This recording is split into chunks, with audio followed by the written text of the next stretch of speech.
Dieu nous appelle à être transformés, à ne plus ressembler au monde actuel.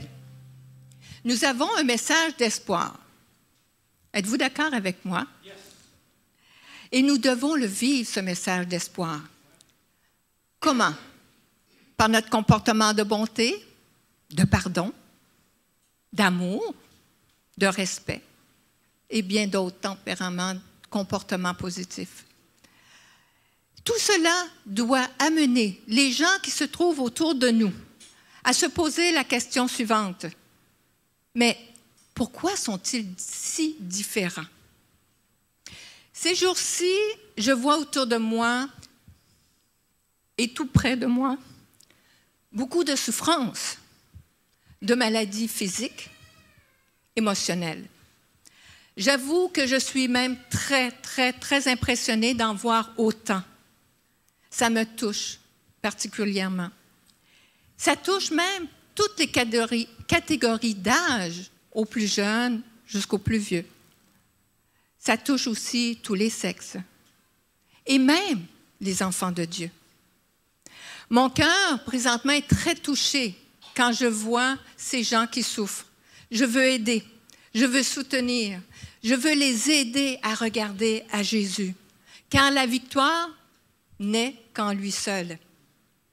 Ce matin, je suis contente d'être ici avec vous.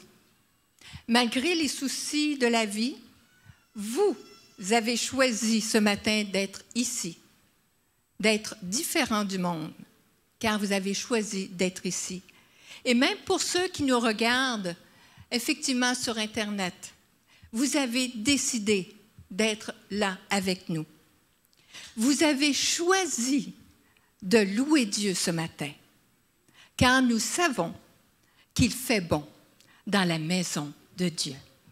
Je vous invite à vous lever.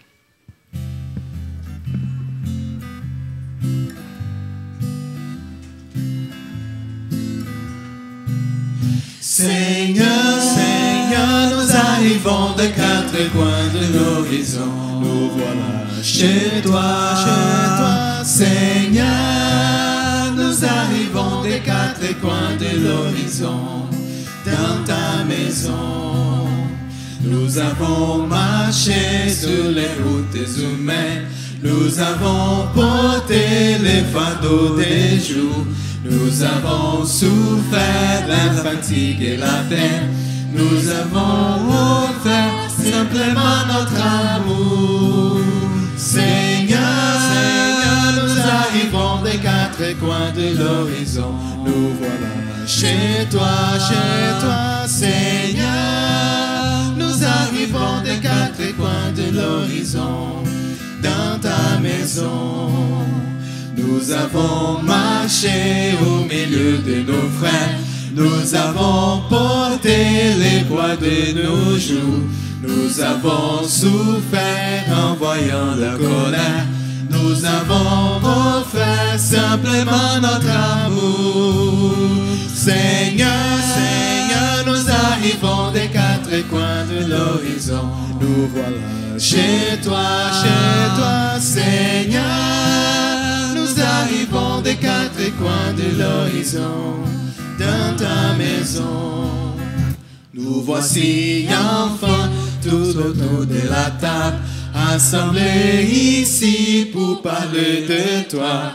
Nous nous as nourris d'un amour formidable et nous te chantons simplement notre joie. Seigneur, nous arrivons des quatre coins de l'horizon. Nous voilà chez toi, Seigneur. Nous arrivons des quatre coins de l'horizon, dans ta maison. Seigneur, Seigneur, nous arrivons des quatre coins de l'horizon. Nous voilà chez toi, Seigneur. Nous arrivons des quatre coins de l'horizon, dans ta maison. Oui, Seigneur Dieu, nous arrivons des quatre coins de l'horizon. Effectivement, tous ici viennent d'un peu partout, et même d'Hawkesbury. Oui, Seigneur Dieu, merci de nous permettre ce matin d'être assemblés ici. Et partout dans le monde aussi, plusieurs enfants sont là à t'adorer et à te louer. Ce matin, nous voulons te dire merci pour la vie que tu nous as donnée. Merci pour le soleil. Merci pour la joie. Merci parce que tu es là avec nous. Merci, Seigneur. Au nom de Jésus. Amen. Un jour dans tes parvis vaut mieux que 1000 ailleurs.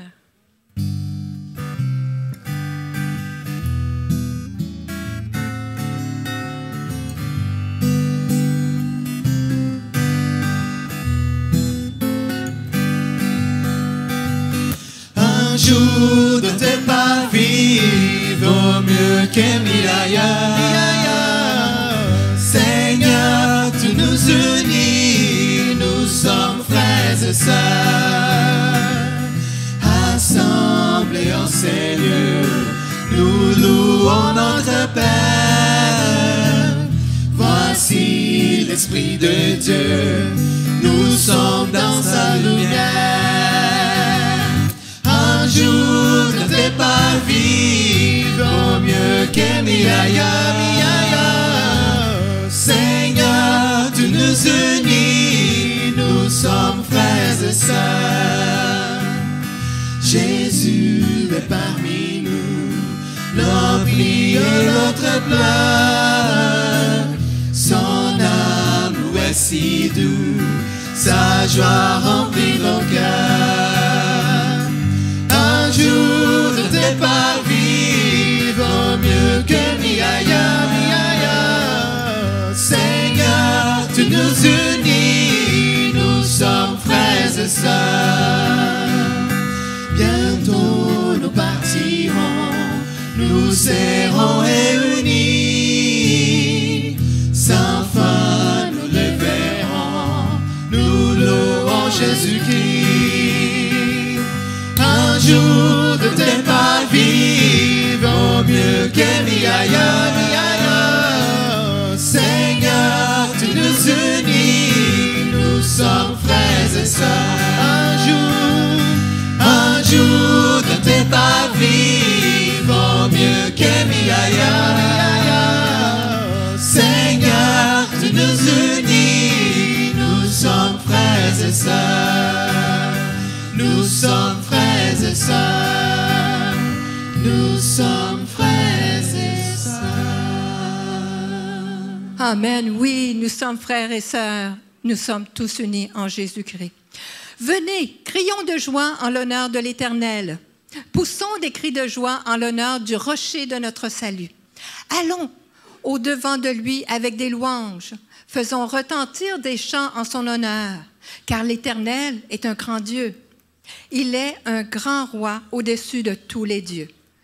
Et il tient dans sa main les profondeurs de la terre, et les sommets des montagnes sont à lui. La mer est à lui, c'est lui qui l'a faite. La terre aussi, ses mains l'ont formée. Venez, prosternons-nous et humilions-nous. Plions le genou devant l'Éternel, notre Créateur, car il est notre Dieu et nous sommes le peuple dont il est le berger, le troupeau que sa main conduit.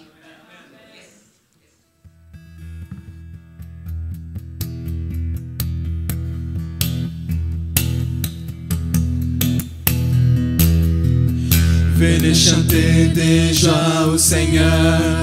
Venez chanter des joies au Seigneur. Venez chanter des joies au Seigneur. Venez chanter des joies. Venez chanter des joies au Seigneur. Et crier, il est le rocher, lui seul pourra nous sauver. Venez chanter des joies au Seigneur et crier, il est le rocher, lui seul pourra nous sauver. Allons avec des louanges vers lui, et nos instruments le glorifient, car le Seigneur est un grand Dieu, il règne sur la terre dans les cieux. Venez chanter des de joie au Seigneur et criez, il est les rochers, lui seul pourra nous sauver. Venez chanter de joie au Seigneur et criez, il est les rochers, lui seul pourra nous sauver. Prostrons-nous devant lui, les grands rois, adorons notre Dieu à genoux, car nous sommes à lui, il est à nous, la source de notre joie. Venez chanter de joie au Seigneur et criez, il est les rochers, lui seul pourra nous sauver. Venez chanter de joie au Seigneur et criez, il est le rocher, lui seul pourra nous sauver. Venez chanter de joie au Seigneur, venez chanter de joie au Seigneur, venez chanter de joie au Seigneur, venez chanter de joie au Seigneur. Amen. Amen. Daniel, tu rayonnes de joie. Gloire à Dieu pour ça. Je vous invite à vous asseoir. Effectivement, avec Dieu, Dieu nous transforme. Quand on prend le temps d'être avec lui, quand on médite sa parole, quand on implore son secours, son aide, il nous transforme. Et c'est pourquoi qu'on est différent des autres, de toutes ces personnes qui n'ont pas Dieu dans leur cœur. Malgré les soucis de la vie, nous restons fermes dans la foi et nous rayonnons de joie. C'est vrai, je veux être honnête avec vous. Il y a des fois des moments très difficiles et c'est difficile de sourire. Mais malgré tout, c'est qu'on reste accroché à Dieu. Et c'est pourquoi qu'il faut annoncer cette bonne nouvelle, cet espoir, cette solution que Christ est là pour nous aider. J'aimerais inviter maintenant les diacres à passer dans les rangs pour ramasser ces dîmes et ces offrandes, afin que partout sur cette terre, toutes les personnes qui y vivent puissent entendre parler de notre Sauveur Jésus-Christ.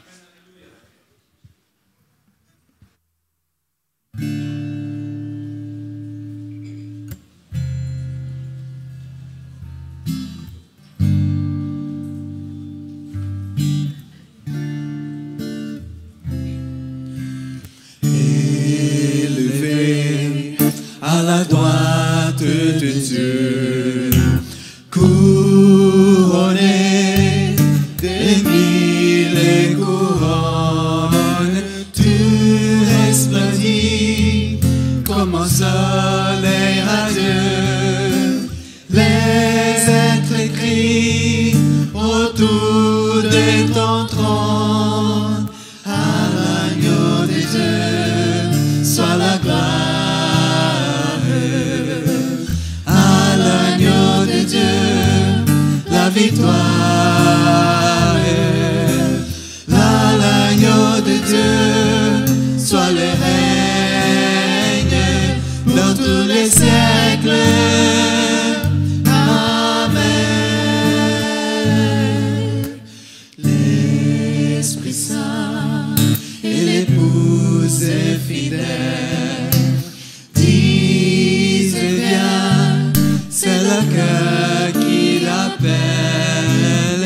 Viens, oh Jésus, toi l'époux bien-aimé. Tous les élus ne cessent de chanter, à l'agneau de Dieu soit la gloire, à l'agneau de Dieu la victoire, à l'agneau de Dieu soit le règne pour tous les siècles. Amen. Tous les peuples et toutes les nations dansent à cœur avec les milliers d'anges.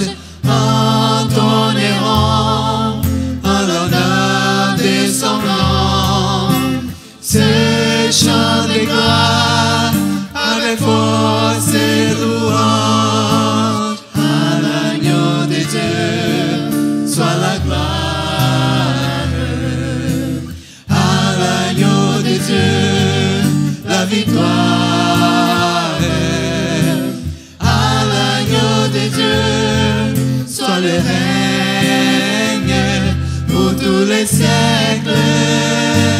Amen.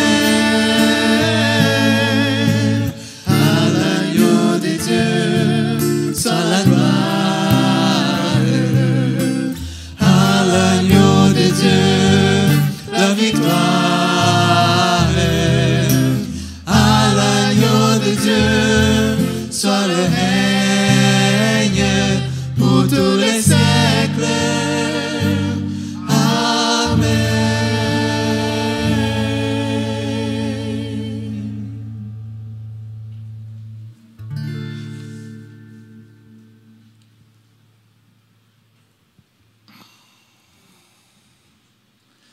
Bon Père, merci du privilège qu'on a, Seigneur, de te remettre ce que tu nous donnes avec tant de fidélité, que ce soit la santé, que ce soit le travail, la maison, la famille, ce pays, la liberté.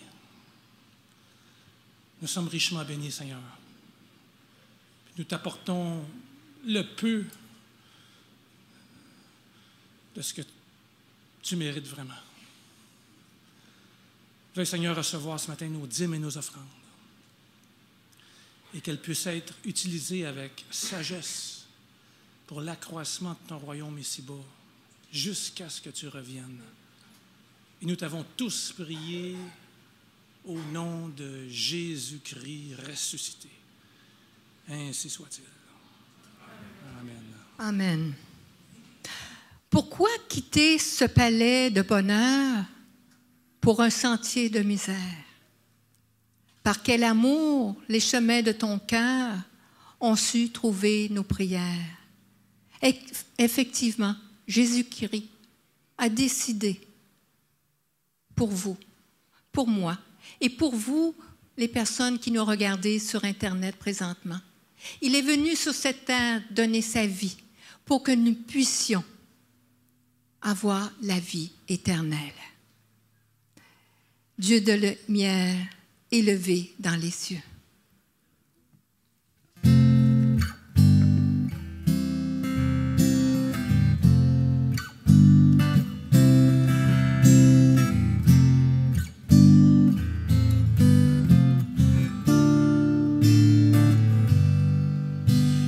Dieu de lumière élevé dans les cieux, rempli des grâces de paix, environné de louanges de feu, gardien de l'éternité. Pourquoi quitter ces palais de bonheur pour un sentier de misère? Par quel amour les chemins de ton cœur on se trouvait de lumière. Reçois l'adoration, tu es le roi de gloire, notre victoire. Digne du Seigneur, Emmanuel. De cette voix que ton cœur a montrée, je veux puiser mon secours sur le chemin que ta vie a tracé. Je marcherai chaque jour. Garde mes yeux des attraits de ce monde. Garde-moi près de la croix. Quand c'est le sang où mon âme est féconde, d'humilité et de joie. Et soit l'adoration, tu es le roi de gloire, notre victoire.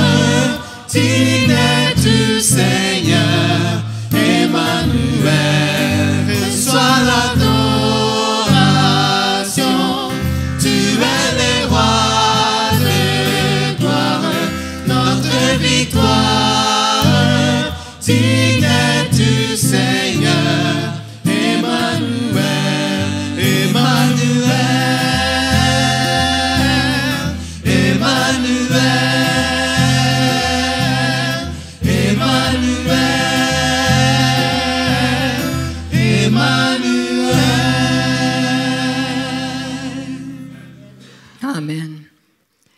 J'aimerais faire quelque chose un petit peu spécial ce matin.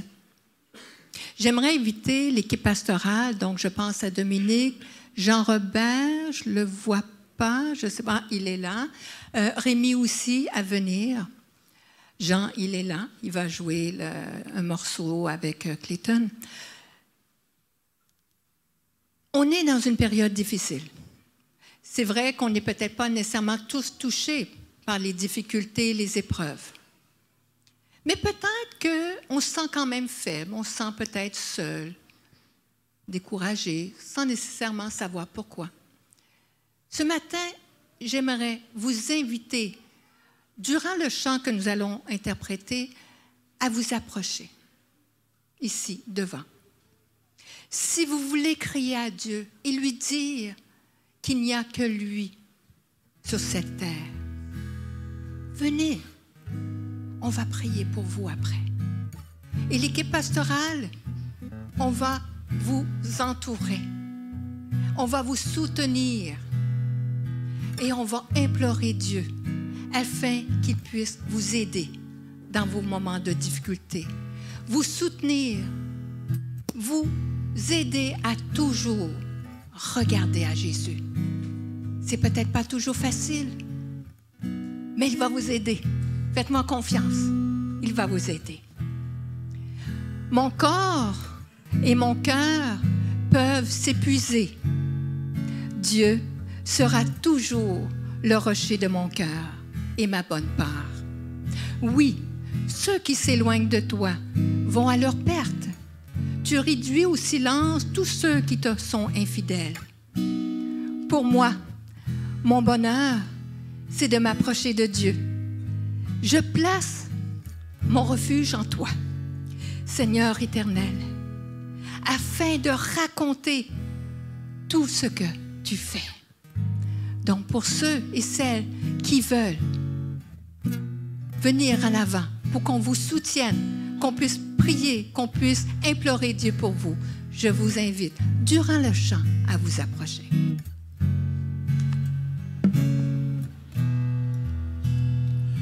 Je n'ai que toi dans les ciels. Je ne désire rien d'autre que toi sous la terre. Si je suis faible et même si je tombe, tu es le soutien de mon cœur. Oh Dieu, tu es le soutien de mon cœur. Mon héritage et mon plus grand bien. Oh oui, Dieu, tu es le soutien de mon cœur. Près de toi, je me sens bien. Quand mon cœur est plein d'amertume, je perdais la raison et je ne voyais plus rien. Mais Dieu s'approcha pour me saisir la main. Tu es le soutien de mon cœur. Oh Dieu, tu es le soutien de mon cœur. Mon héritage et mon plus grand bien. Oh oui, Dieu, tu es le soutien de mon cœur. Près de toi, je me sens bien. Oh Dieu, tu es le soutien de mon cœur. Mon héritage et mon plus grand bien. Oh oui, Dieu, tu es le soutien de mon cœur. Près de toi, je me sens bien. Près de toi, je me sens bien. Oh, près de toi, je me sens bien.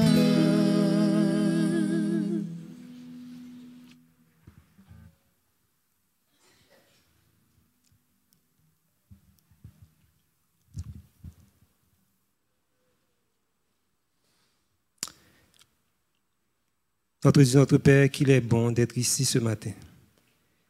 Tu es le soutien de nos cœurs. Merci, mon Père, pour cette oasis dans le temps que tu as aménagé pour nous dès la fondation du monde, pour qu'on puisse être avec toi, dans ta maison, mais aussi en famille, entre frères et sœurs. Merci, mon Père, pour tout ce que tu fais dans nos vies. Si nous sommes ici ce matin, c'est parce que tu as été bon envers nous au cours de cette semaine. Nous te remercions pour ta bonté et nous te remercions particulièrement pour certaines personnes qui sont ici aujourd'hui pour lesquelles on a prié. Je pense à notre amie Monique, je pense à Jacques. Et nous voulons aussi, mon Père, remettre entre tes mains les autres qui ne sont pas ici, qui ne peuvent pas être ici ce matin, qui sont alités, soit à la maison, soit à l'hôpital. On pense à notre amie Mireille, mon Père, qui a subi une opération au genou cette semaine.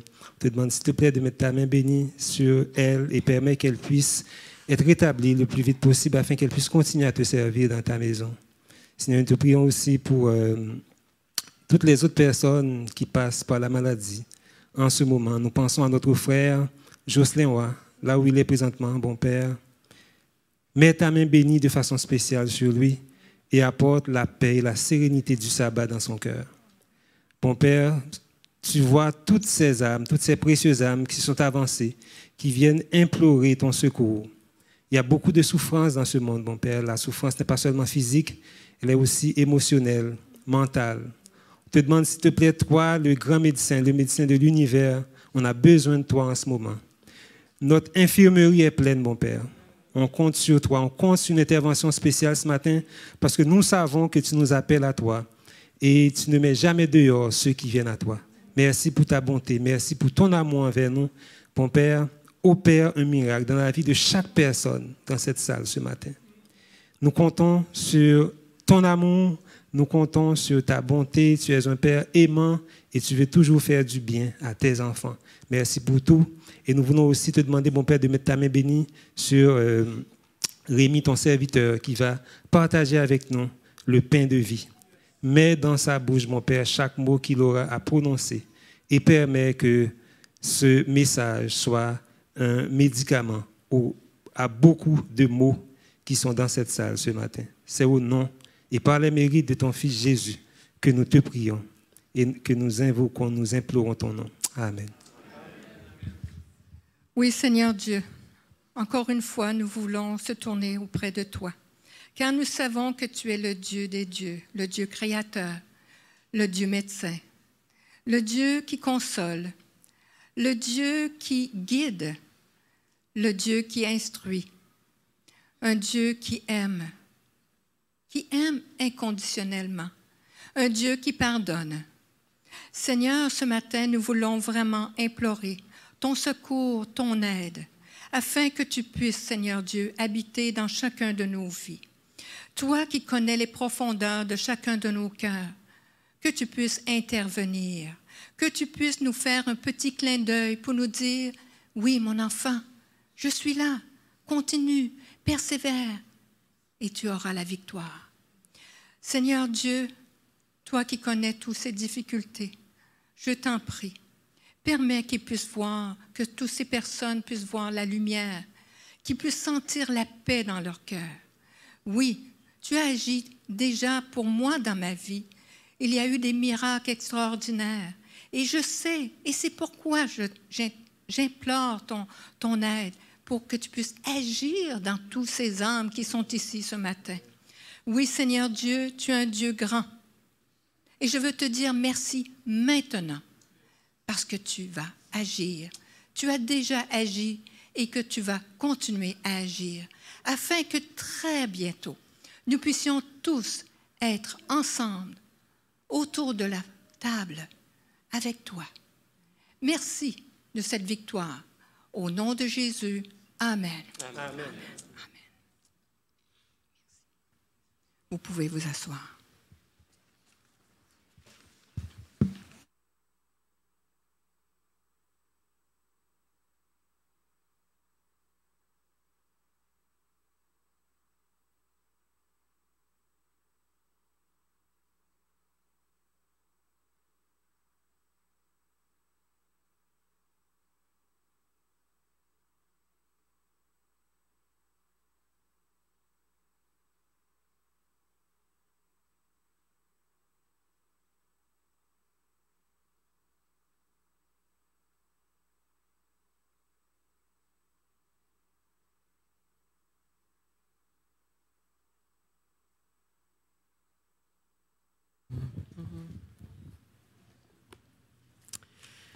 Bonjour à tous.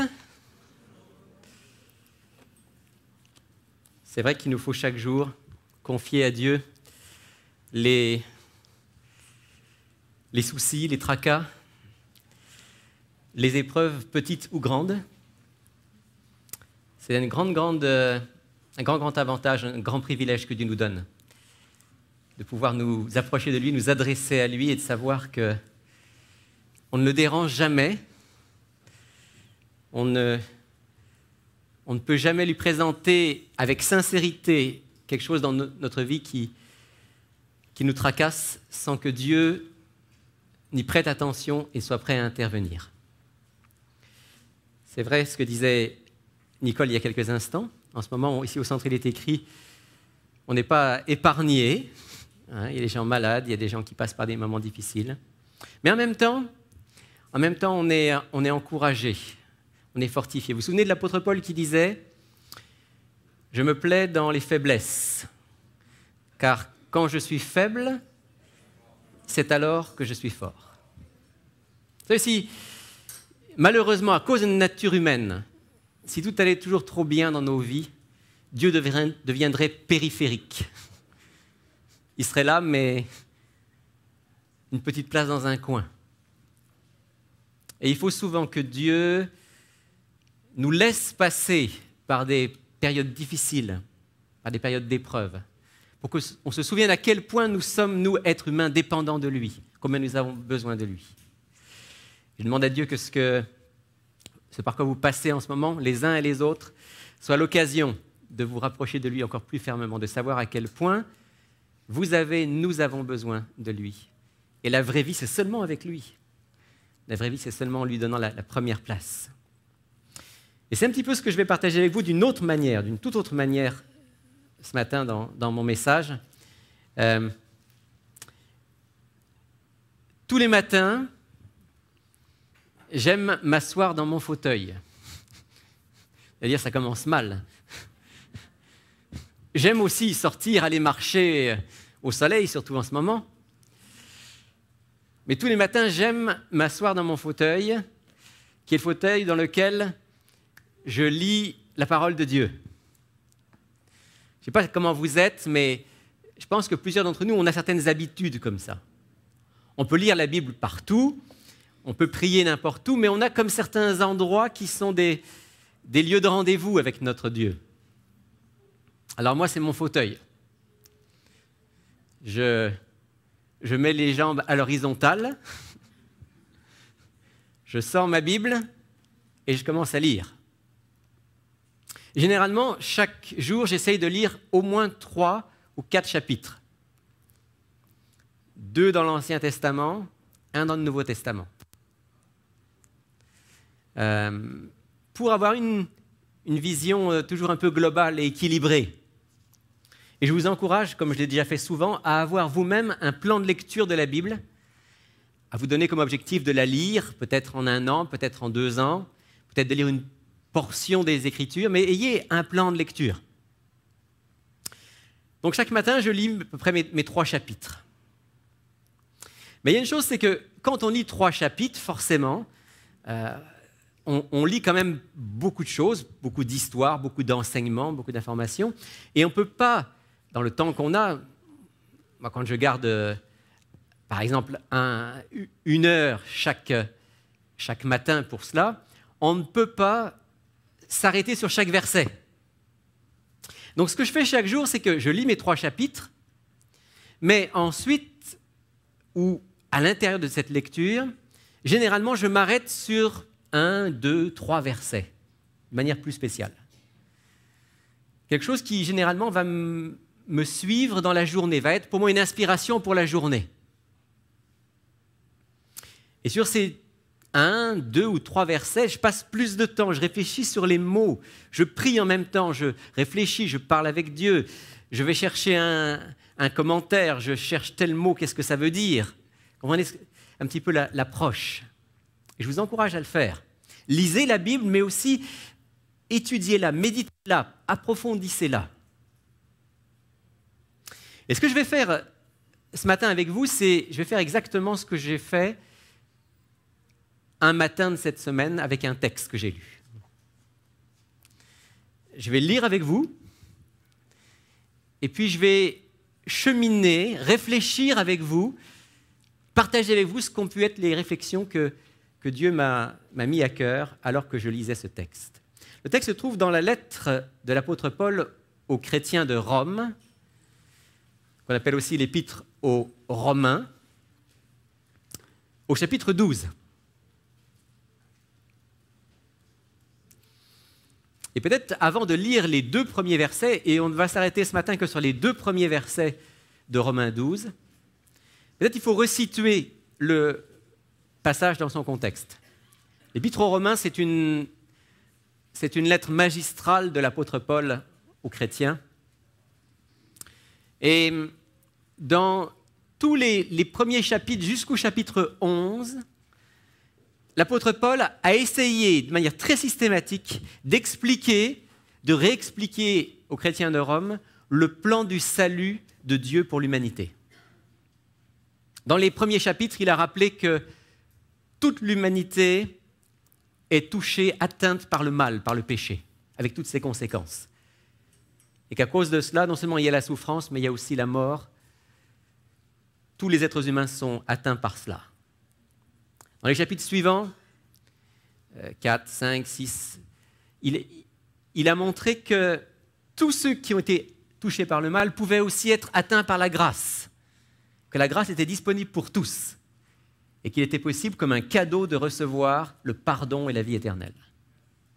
Puis ensuite, dans les chapitres suivants, il a essayé d'expliquer concrètement qu'est-ce que ça change.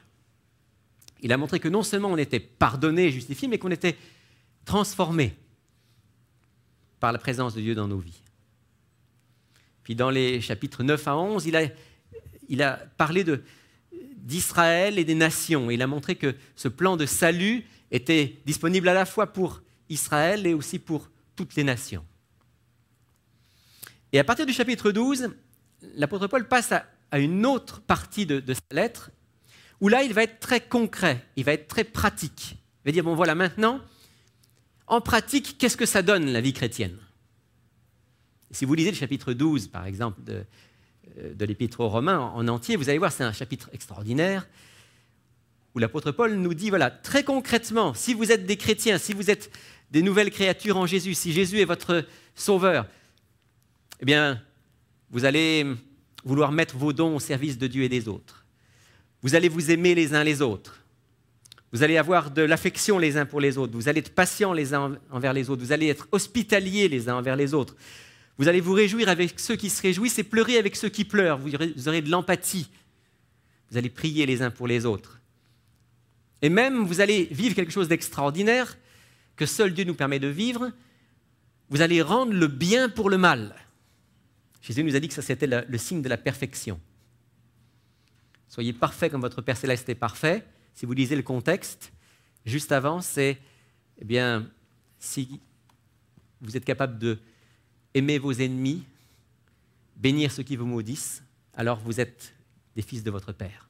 Et dans l'Épître aux Romains, chapitre 12, l'apôtre Paul insiste là-dessus. Mais il commence son exhortation pratique par les versets 1 et 2 qui vont être notre sujet de méditation aujourd'hui.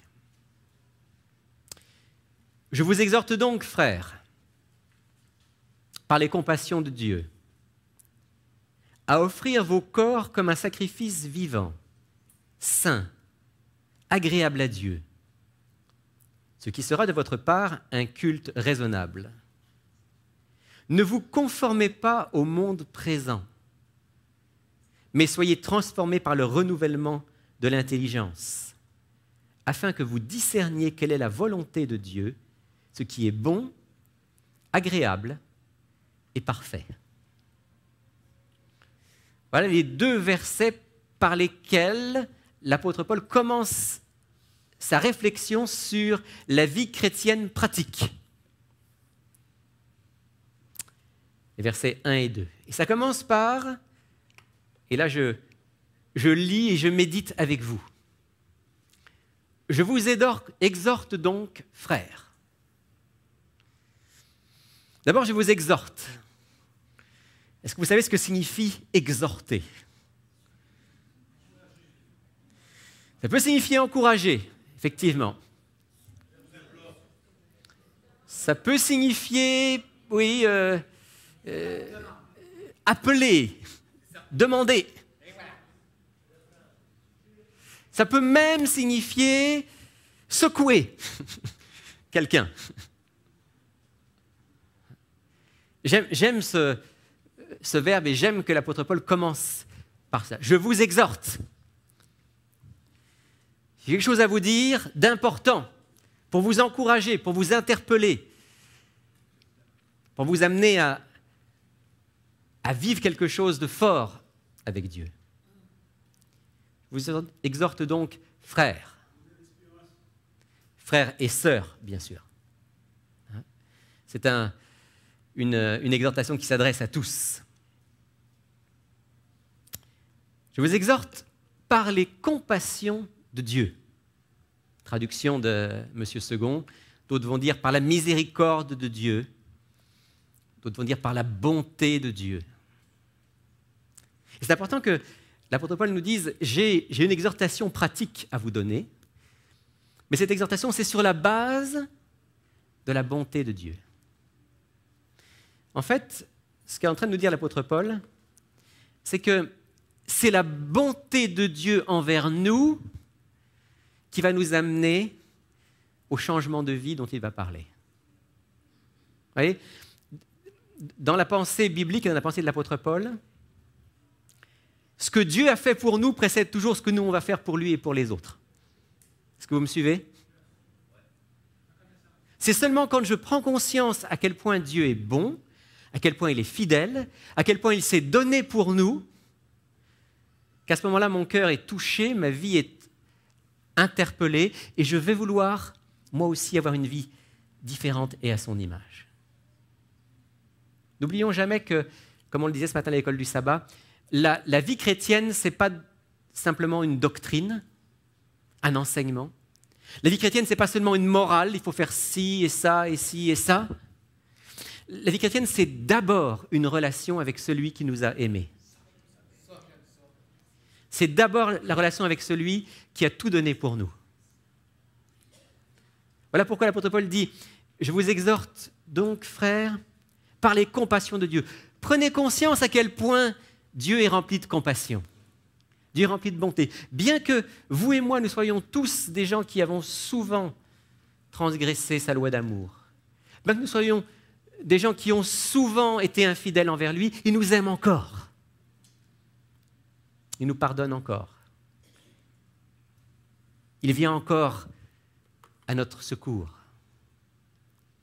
Alors si je vous exhorte, dit l'apôtre Paul, c'est sur la base de cette miséricorde de Dieu que j'ai partagée avec vous pendant 11 chapitres et que j'espère que vous avez bien saisi. Je vous exhorte donc, frères, par les compassions de Dieu, à offrir vos corps comme un sacrifice vivant. Plusieurs choses qui peuvent être étonnantes dans cette expression. D'abord, à offrir vos corps. Aucun grec de l'époque de l'apôtre Paul n'aurait écrit ça. Parce que chez les Grecs, que l'apôtre Paul connaissait bien, il a une grande culture grecque, l'apôtre Paul. Mais chez les Grecs, le corps, c'est ce qui est méprisable. Ce qui compte, c'est l'esprit, c'est l'âme. L'âme qui, un jour, sortira du corps et ira auprès de Dieu. Vous connaissez cette théorie. Et parce que le corps, de toute façon, est méprisable, peu importe ce qu'on fait avec, ça n'a aucune influence sur notre âme. Voilà comment pensaient les Grecs. Ce qui pouvait les amener à deux extrêmes, soit dans certains cas à être des ascètes, c'est-à-dire des gens qui traitaient leur corps de manière extrêmement dure, ou au contraire à être des débauchés. Parce que de toute façon, ce que je fais dans mon corps, ça n'a aucune influence sur mon âme, pensaient les Grecs. Donc, du moment que je pense bien, ce que je fais avec mon corps n'a pas d'importance. Mais l'apôtre Paul, lui, sait, comme l'enseigne la Bible, que nous sommes un tout et que nous n'existons que dans notre corps. C'est la raison pour laquelle un jour, lorsque le Seigneur reviendra, il nous ressuscitera, c'est-à-dire qu'il nous donnera un nouveau corps. Nous n'existons en tant qu'être humain que dans un corps. Et voilà pourquoi l'apôtre Paul dit « Je vous invite à offrir vos corps ». Et quand il dit vos corps, il veut dire votre être tout entier, tout ce que vous êtes. Je vous invite à offrir vos corps comme un sacrifice vivant. Il y a plusieurs choses qui peuvent venir à notre esprit lorsqu'on lit cette expression, comme un sacrifice vivant. D'abord, il y a une contradiction apparente dans les termes. Un sacrifice vivant. Mais quand on apportait un animal en sacrifice, oui, il était vivant à ce moment-là, mais une fois qu'il était sacrifié, il était mort. Et sur cette représentation, bien sûr, qui n'est qu'une représentation, on voit le mouton qui est amené en sacrifice, mais qu'est-ce qu'on voit derrière le grand prêtre qui vient avec quoi? Avec le couteau qui va mettre à mort. Et vous savez que ça représentait la mort de cet animal, représentait la mort du Christ qui allait donner sa vie pour nous. Alors un sacrifice vivant, qu'est-ce que ça veut dire? Offrir vos corps comme un sacrifice vivant. Ici, l'apôtre Paul est en train de nous dire que notre vie va être caractérisée par le sacrifice. J'aime le commentaire de George Knight, que j'ai lu justement cette semaine, dans son livre sur l'Épître aux Romains. Il dit « J'ai souvent pensé qu'il pourrait être plus facile de mourir pour le Christ que de vivre pour lui. Après tout, aussi difficile que ce soit de mourir, cela demande seulement de rassembler son courage une fois.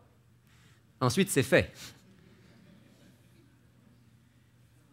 Mais être un sacrifice vivant signifie se consacrer à Dieu chaque jour pour le reste de ma vie.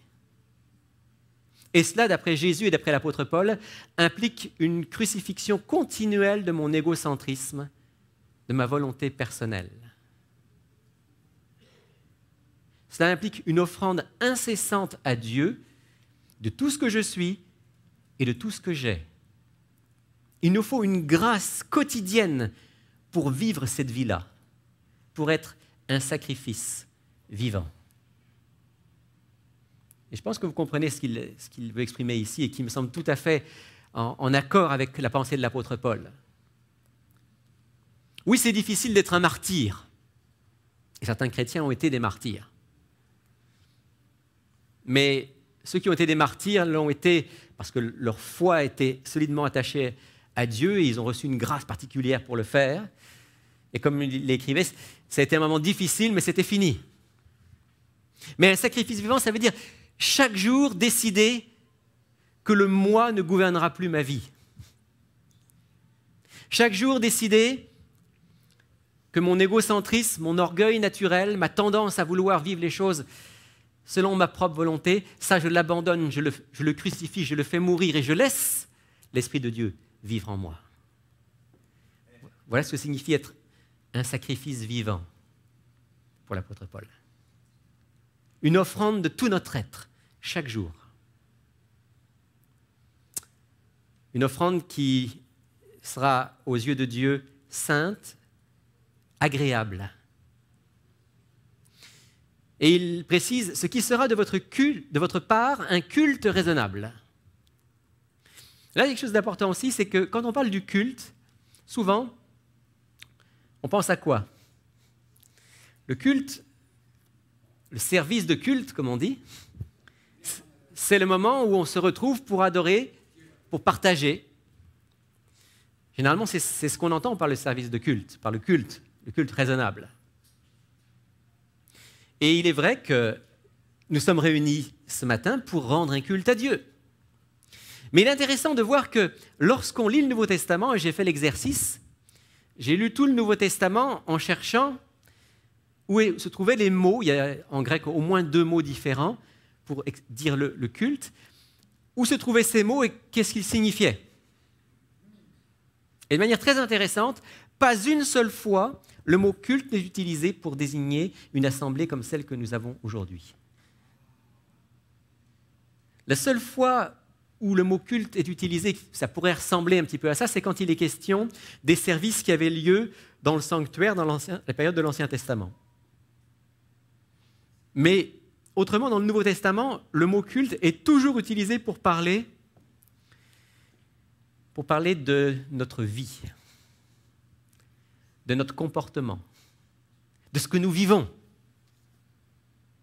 Autrement dit, l'apôtre Paul est en train de nous dire, le culte qui est agréable à Dieu, ce n'est pas seulement le fait de se retrouver le sabbat matin pour chanter ensemble, pour prier ensemble, pour lire les Écritures ensemble, pour fraterniser ensemble, toutes choses qui sont bonnes. Mais le culte qui est agréable à Dieu, c'est votre vie. Et en fait, le culte du sabbat matin n'aura de sens que s'il est le reflet de votre vie. Sinon, c'est simplement une tradition, c'est simplement une habitude, c'est simplement une forme qui peut même être dangereuse parce qu'elle risque de vous laisser penser que vous êtes religieux et que vous êtes spirituel et que vous êtes avec Dieu, alors que si dans la semaine vous ne rendez pas un culte à Dieu par votre manière d'être, vous n'êtes ni religieux, ni spirituel, ni véritablement un enfant de Dieu. J'ai beaucoup réfléchi à ça cette semaine, disant Seigneur, combien c'est important qu'on se souvienne que le vrai culte, celui que tu attends, ce n'est pas celui du sabbat matin, même s'il est bien important et bien agréable pour des frères et sœurs de se retrouver, et c'est certainement un temps fort, mais ce n'est pas ça. Le vrai culte, c'est vivre chaque jour comme un sacrifice vivant. C'est vivre chaque jour en disant à Dieu, c'est toi qui diriges ma vie. C'est vivre chaque jour en permettant à la volonté de Dieu de passer avant ma volonté personnelle. Voilà le vrai culte, le culte raisonnable, authentique, dit l'apôtre Paul. Et je continue à méditer avec vous ce passage. Ah oui, je ne me souvenais plus que j'avais noté cela. Le culte rendu à Dieu, c'est beaucoup plus que la participation régulière à un service religieux. C'est une vie consacrée à notre Créateur et vécue sous sa direction. Et l'apôtre Paul continue en disant « Ne vous conformez pas au monde présent. » Ne vous conformez pas au monde présent. On pourrait aussi traduire « Ne vous conformez pas au siècle présent, à l'époque présente. » Ne vous conformez pas. Quand j'ai réfléchi à ce texte, je me suis dit, tiens, il y a d'autres passages dans la Bible où on a le même genre de conseils.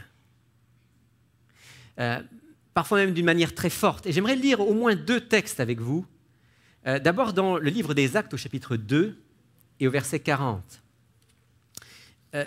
Le contexte, c'est l'apôtre Pierre, au jour de la Pentecôte, qui parle à tous ces gens qui sont des Juifs, soit de la région de Jérusalem, soit venus d'un peu partout du monde romain de l'époque, qui ont été interpellés par son message, qui se sont demandé « mais qu'est-ce qu'il faut qu'on fasse ?» L'apôtre Pierre va leur dire « repentez-vous, que chacun de vous soit baptisé ». Et puis regardez bien ce qu'il dit au verset 40. C'est intéressant parce que souvent quand on commente ce passage, on parle beaucoup des versets 38 et 39, où l'apôtre Pierre dit « repentez-vous, que chacun de vous soit baptisé ». Et on se réjouit à chaque fois que quelqu'un se repent et est baptisé. Au nom de Jésus-Christ, Jésus-Christ est le centre, pour le pardon de vos péchés, vous recevrez le don du Saint-Esprit. La promesse est pour vous, pour vos enfants. Alors souvent, on s'arrête sur ces versets-là qui sont des versets extrêmement importants, extrêmement encourageants. Mais j'ai rarement entendu qu'on s'arrête sur le verset 40. Et pourtant, c'est exactement au même endroit. Et il dit ceci. Par beaucoup d'autres paroles, donc Pierre rendait témoignage et les exhortait en disant « Sauvez-vous de cette génération perverse ». Sauvez-vous de cette génération perverse. Qu'est-ce que l'apôtre Pierre est en train de leur dire? Il est en train de leur dire, si vous vous repentez vraiment, si vous recevez le pardon de vos péchés, si vous êtes baptisé, si vous vivez sous l'influence du Saint-Esprit, alors vous allez forcément devoir prendre vos distances par rapport à cette génération perverse dans laquelle vous vivez.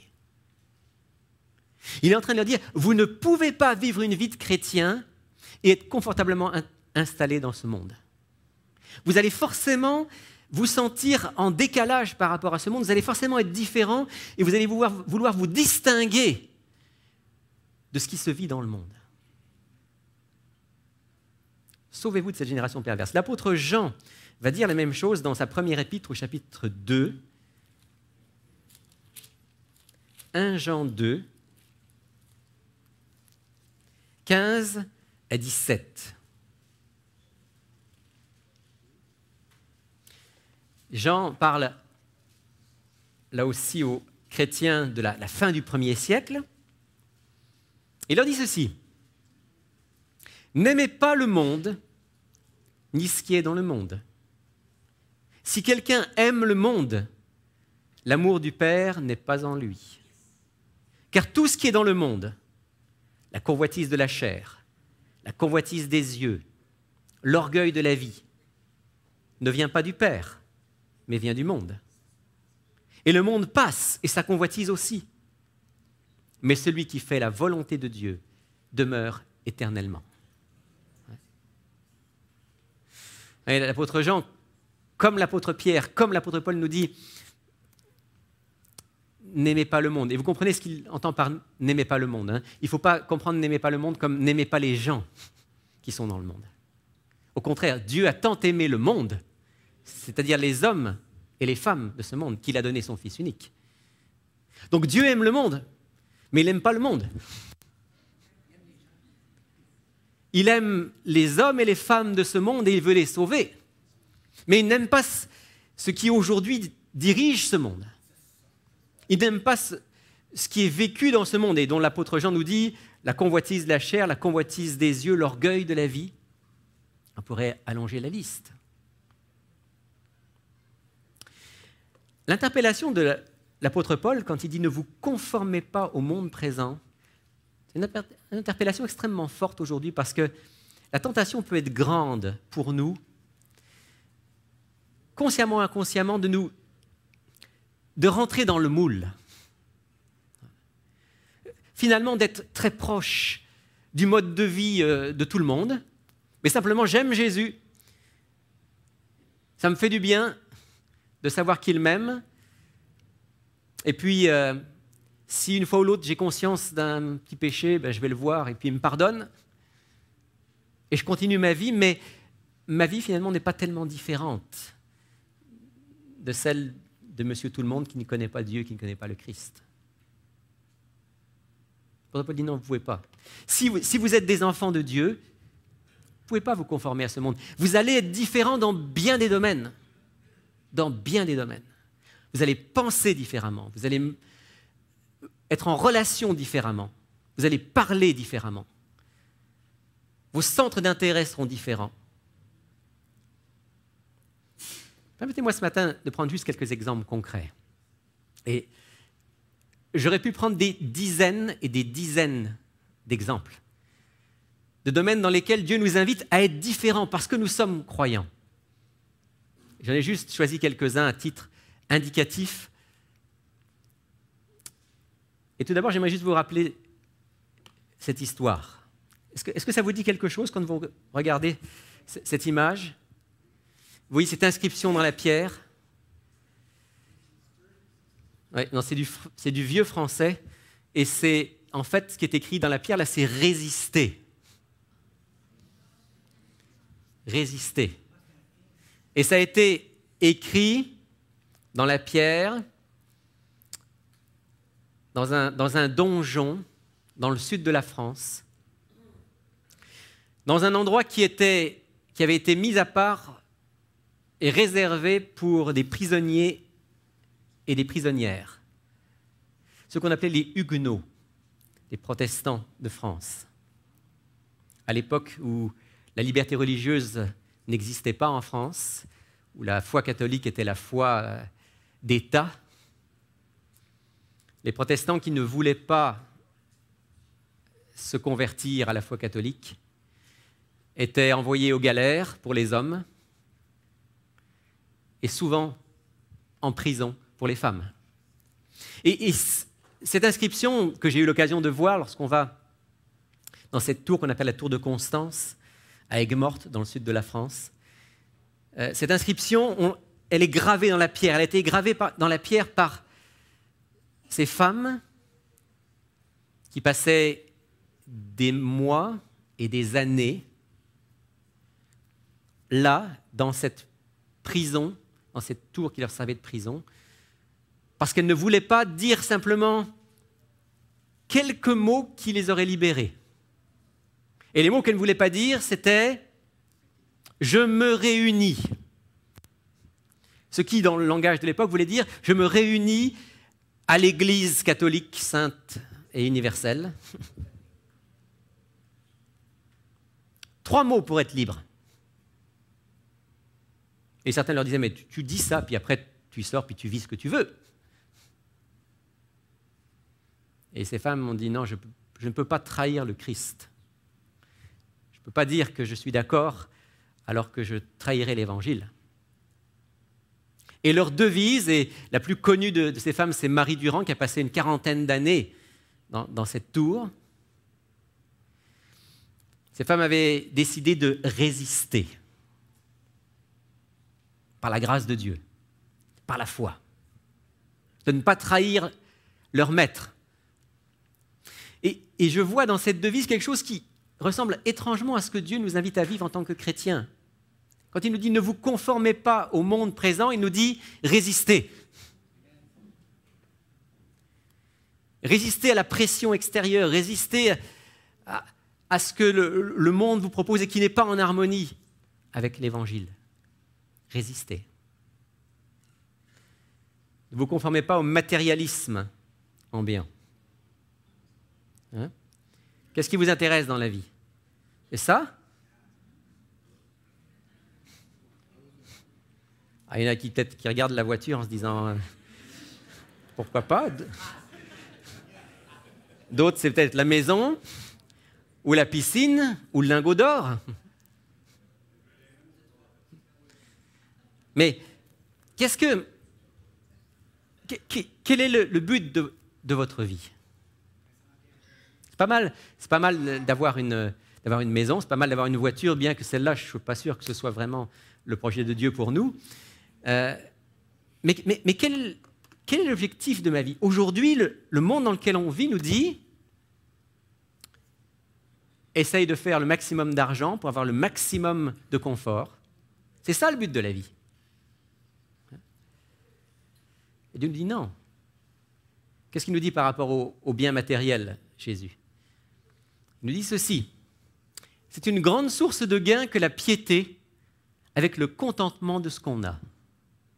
Car nous n'avons rien apporté dans le monde, comme aussi nous n'en pouvons rien emporter. Si donc nous avons la nourriture et les vêtements, cela nous suffira. Mais ceux qui veulent s'enrichir tombent dans la tentation, dans le piège, dans une foule de désirs insensés et pernicieux, qui plongent les hommes dans la ruine et la perdition. Car l'amour de l'argent est la racine de tous les maux, et quelques-uns, pour s'y être adonnés, se sont égarés de la foi.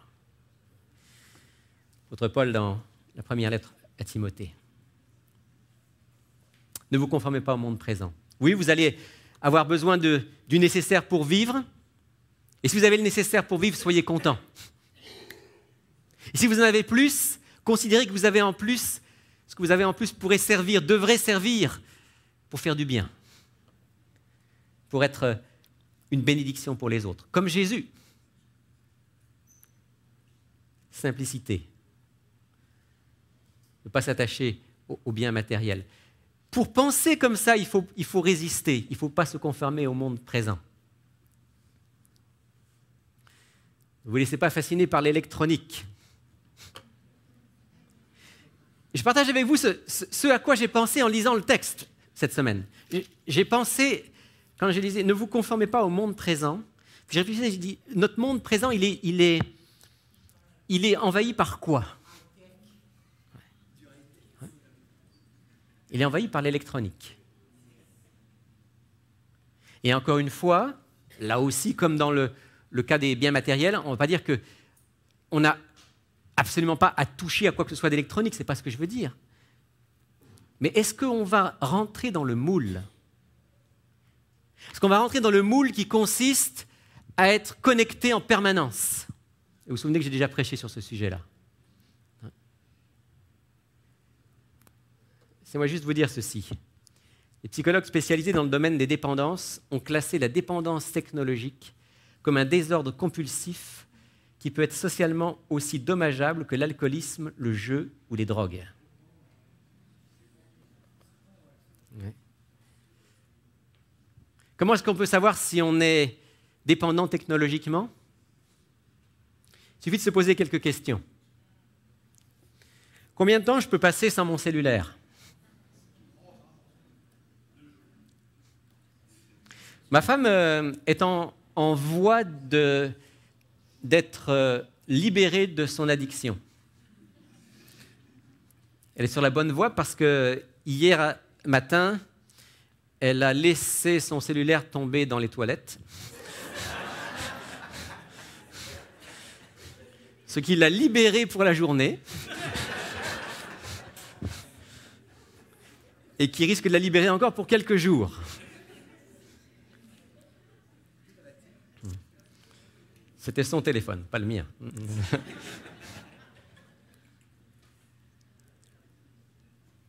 Combien de temps est-ce que je peux vivre sans être connecté?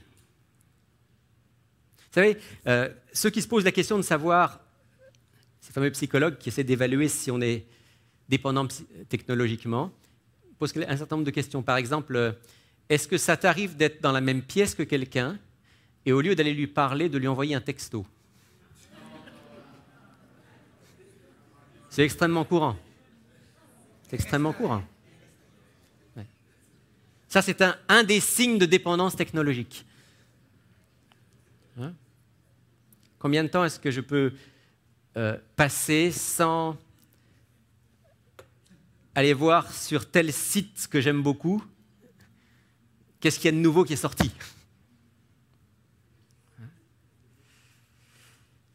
Qu'est-ce que Dieu a à nous dire? Quand il nous dit « ne vous conformez pas au monde présent », vous savez, ça nous fait sourire ce que je dis là, mais en réalité, c'est beaucoup plus spirituel que vous ne le croyez.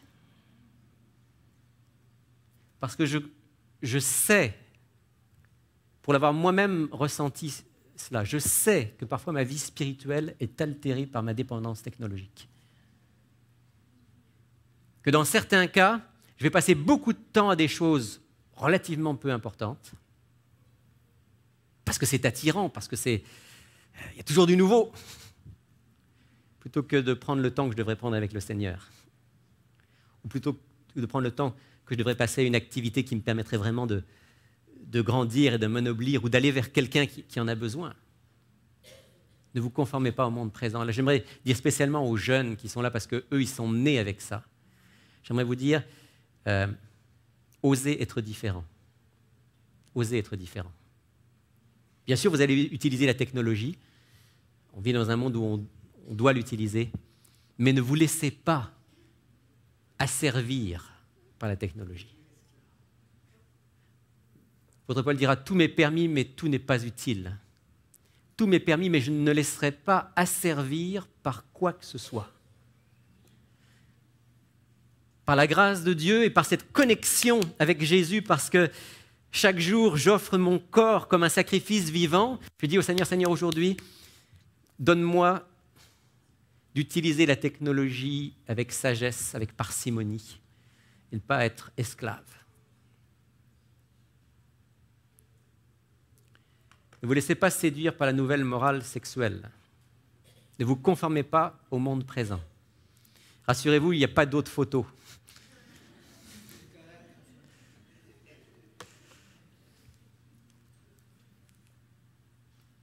Aujourd'hui, le monde présent, qu'est-ce qu'il nous dit sur ce plan-là? D'abord, le monde présent, il nous dit qu'il faut faire nos expériences. Que la sexualité, ça doit être quelque chose qu'on vit librement, je mets librement entre guillemets. Qu'on a besoin de nombreuses expériences, multiples, de tous ordres. Aujourd'hui, on va même aller jusqu'à vous dire qu'il faut faire des expériences hétérosexuelles et des expériences homosexuelles pour savoir qui on est.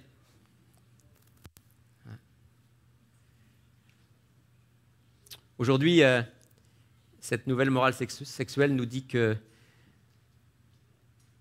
on peut le vivre en vrai ou on peut le vivre virtuellement. La pornographie est considérée comme l'une des addictions les plus fortes de notre début du XXIe siècle. 50% des hommes consommeraient de la pornographie au moins une fois par mois. 50% des hommes.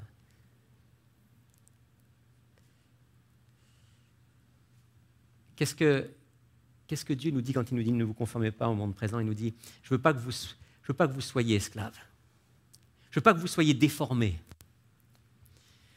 Ce monde dans lequel vous vivez, c'est un monde qui a déformé ce que j'ai créé. La sexualité, c'est Dieu qui l'a créé. Mais il l'a créé dans un cadre précis, il l'a créé dans le cadre qui est le cadre d'un engagement d'amour, d'un engagement fidèle. La Bible l'appelle le mariage. Dieu a créé la sexualité pour que ce soit quelque chose qui unisse des êtres en profondeur. Et on en a fait une marchandise de consommation. Dieu nous dit, ne vous conformez pas au monde présent. Offrez vos corps. Et là, sur cet exemple-là, le mot corps a un sens très, très fort. Offrez vos corps chaque jour à Dieu comme un sacrifice vivant, demandant à Dieu de faire que dans votre corps, vous puissiez honorer Dieu comme dans votre esprit. Et Dieu a la puissance de faire en sorte que vous soyez purs dans un monde impur.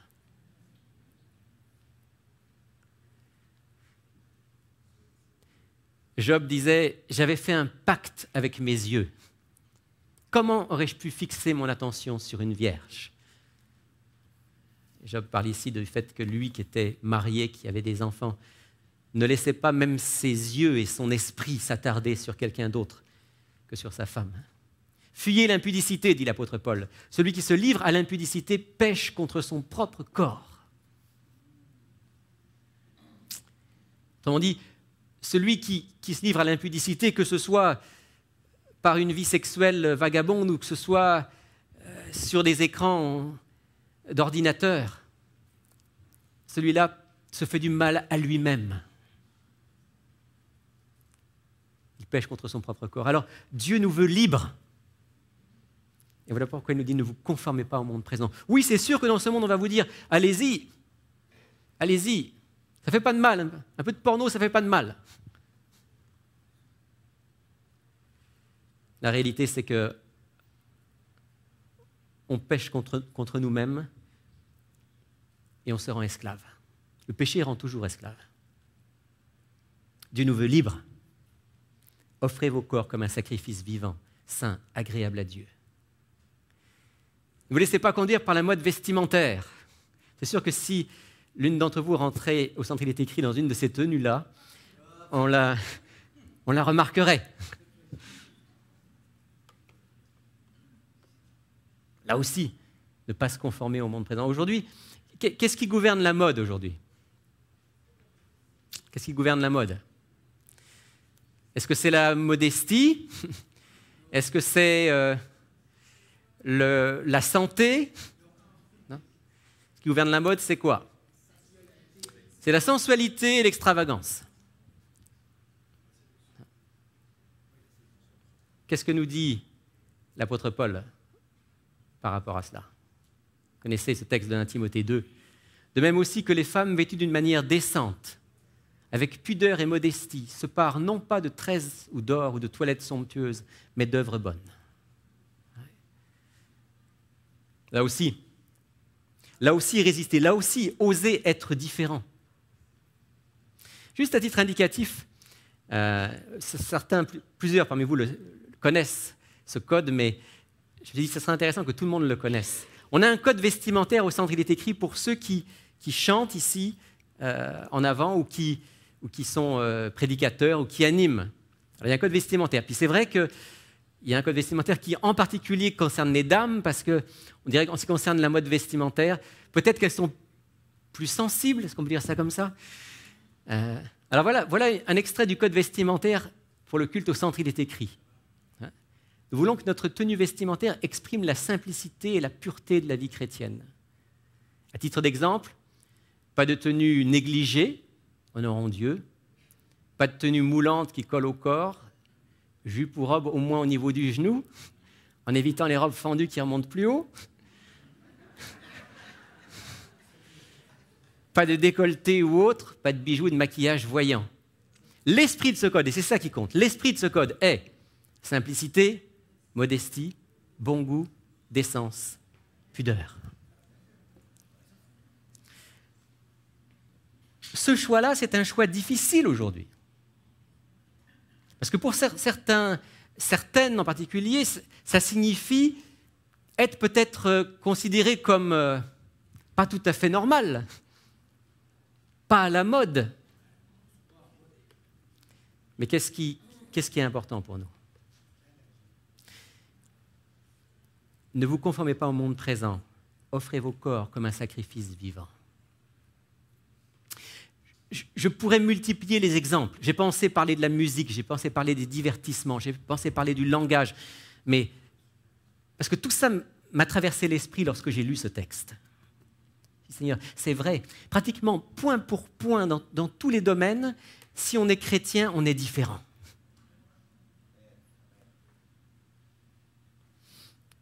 Mais je veux plutôt terminer en lisant la fin du verset 2. Ne vous conformez pas au monde présent, mais soyez transformés. Et en fait, j'ai mis ici le mot « soyez métamorphosés » parce que le mot qui est utilisé en grec, c'est un verbe qui est donné en français « métamorphose ». Qu'est-ce que c'est la métamorphose? Qu'est-ce que la métamorphose, nous demande George Knight. C'est le processus biologique par lequel une chenille, qui ressemble à une limace, devient un papillon. C'est l'illustration la plus parlante qui soit de ce qui arrive à une personne lorsqu'elle rencontre le Christ. Dieu nous trouve dans notre égocentrisme, notre orgueil, notre désir de nous occuper de nous-mêmes, et il nous change totalement. Dieu veut faire de la limace que je suis un papillon qui prend son envol. Le Seigneur transforme des créatures rampantes et ternes et il les peint de teintes magnifiques et leur donne des ailes. C'est un miracle, peut-être le plus grand de tous les miracles. Et la bonne nouvelle, c'est que Dieu peut le faire dans nos vies. Il veut transformer notre caractère à son image. Ouais. Voilà ce que signifie la vie chrétienne en pratique. Être conscient de la bonté de Dieu, lui offrir nos corps, c'est-à-dire notre être comme un sacrifice vivant, choisir de ne pas conformer nos vies au siècle présent, c'est-à-dire au monde ambiant, résister, être différent, et laisser Dieu nous transformer, nous métamorphoser à son image. Nous tous qui, le visage dévoilé, contemplons comme dans un miroir la gloire du Seigneur, nous sommes métamorphosés en la même image, de gloire en gloire, comme par le Seigneur l'Esprit. Si vous prenez votre Bible, vous allez sans doute avoir le verbe « transformer ». Mais c'est encore le même mot qui est utilisé. En fait, dans le Nouveau Testament, il y a 3 passages où ce mot est utilisé. Le premier passage, c'est lorsque Jésus était sur la montagne avec les disciples. Généralement, on appelle ça la transfiguration. C'est la métamorphose de Jésus. Le deuxième passage, c'est celui qu'on est en train de méditer, celui de l'Épître aux Romains. Soyez métamorphosés. Et le troisième passage, c'est celui-là. Métamorphosés en la même image, à l'image du Christ. Plus je vais prendre le temps de réfléchir, de méditer la vie du Christ, plus je vais être métamorphosé à son image. Voilà le projet de Dieu. Voilà ce qu'il veut faire dans nos vies. Et ça va avoir des conséquences extrêmement pratiques. C'est pas juste... vous savez, quand j'ai fait ma méditation de la Bible le matin là, dans mon fauteuil, c'est un moment très important. Mais ça pourrait être simplement un petit moment agréable et on passe à autre chose. Mais ce qui va faire que ce moment-là devient un moment vraiment important, c'est que ce moment-là, il doit, sous l'influence de l'Esprit de Dieu, orienter toute ma journée. Alors c'est ça la métamorphose. C'est que je lis la parole de Dieu, je médite sur la vie du Christ, ça change ma pensée parce qu'on est dans Romains 12, métamorphosé par le renouvellement de notre intelligence, et ça change ma vie. Soyez métamorphosés, dit l'apôtre Paul, métamorphosés à l'image du Christ, par le renouvellement de votre intelligence pour que vous discerniez la volonté de Dieu. Ce qui est bon, agréable et parfait.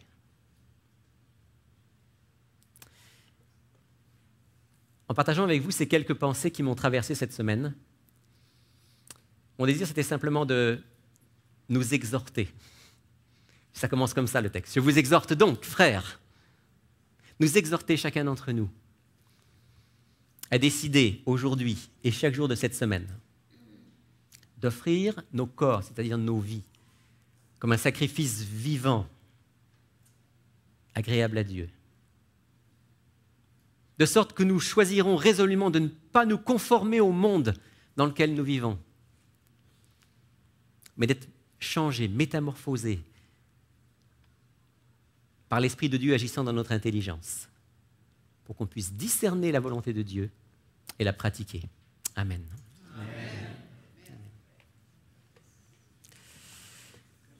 Et si vous voulez, nous allons terminer par une prière chantée. Prière chantée qui dit « Purifie mon cœur, rends-moi aussi pur que l'or et l'argent.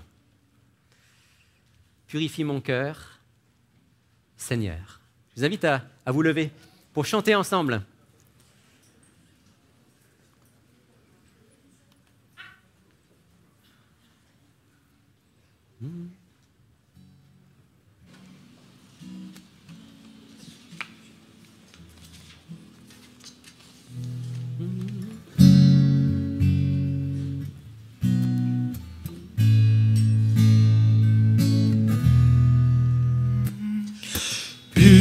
Purifie mon cœur, rends-moi aussi pur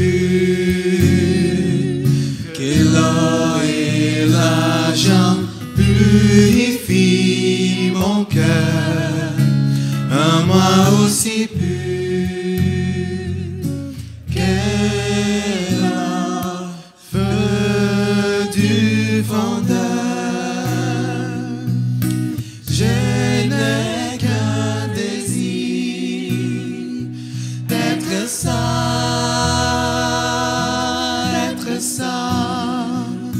mis à part pour toi, Seigneur.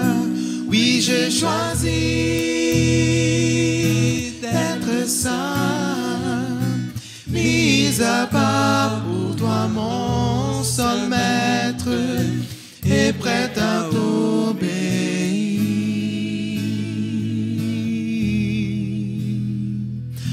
Purifie mon cœur, rends-moi aussi pur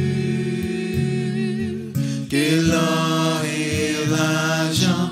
Purifie mon cœur, rends-moi aussi pur que le feu du fondeur. Je n'ai qu'un désir d'être saint,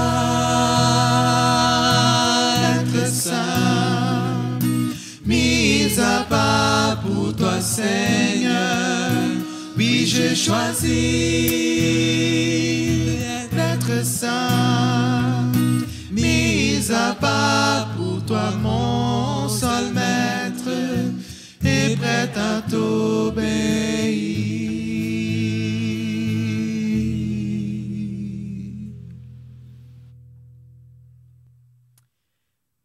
Ce chant exprime bien notre prière, Seigneur, le désir de notre cœur. Nous venons à toi d'abord pour te remercier pour ton immense bonté, toi qui nous aimes, toi qui l'as manifesté plus que tout à travers Jésus-Christ, notre Sauveur, toi qui nous aimes malgré le fait que nous ayons été souvent infidèles envers toi.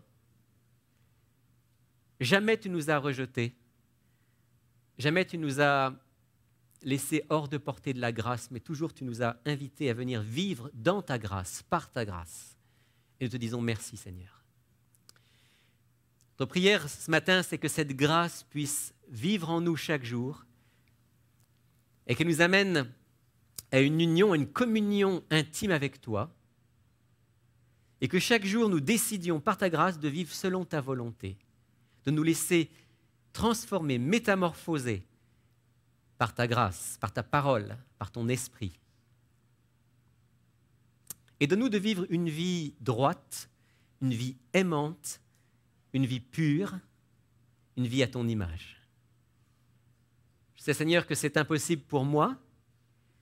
Je sais que c'est impossible pour chacun de mes amis ici présents, si ce n'est par la communion étroite avec toi chaque jour. Et il se peut, Seigneur, que d'une manière très concrète, nous sachions que dans nos vies, il y a des choses qui doivent être changées. Certaines habitudes que tu veux transformer. Certaines dépendances que nous pouvons avoir et dont tu veux nous libérer. Seigneur, dans chacun de notre cœur, il peut y avoir peut-être une image maintenant, quelque chose dont nous voulons te dire, Seigneur, rends-moi libre. Permets que je ne me conforme pas au monde présent, mais que je sois transformé dans mon esprit, que j'ai ton intelligence et que je vive de ta vie. Alors Seigneur, entends chacune des prières qui montent vers toi maintenant dans le secret du cœur. Et donne-nous aujourd'hui et chaque jour de cette semaine d'entretenir cette relation vivante avec toi, de sorte que tu puisses nous rendre libres et nous permettre de vivre dans la joie, dans la paix, dans l'harmonie avec toi, avec nous-mêmes et avec les autres. Et donne-nous la persévérance de la foi jusqu'au bout, jusqu'à ton retour, au nom de Jésus. Amen. Vous pouvez vous asseoir. Bon sabbat à tous. Si vous êtes dans la région de Montréal, ne manquez pas de nous visiter au centre Il est écrit, situé au 4505 boulevard Rosemont. Chaque samedi à 10h30, un message biblique y est présenté et une large place est faite à la musique, la prière en toute simplicité. Pour connaître nos autres lieux de rencontre dans la province du Québec, visitez ilétécrit.tv ou appelez-nous au 1-866-729-3515.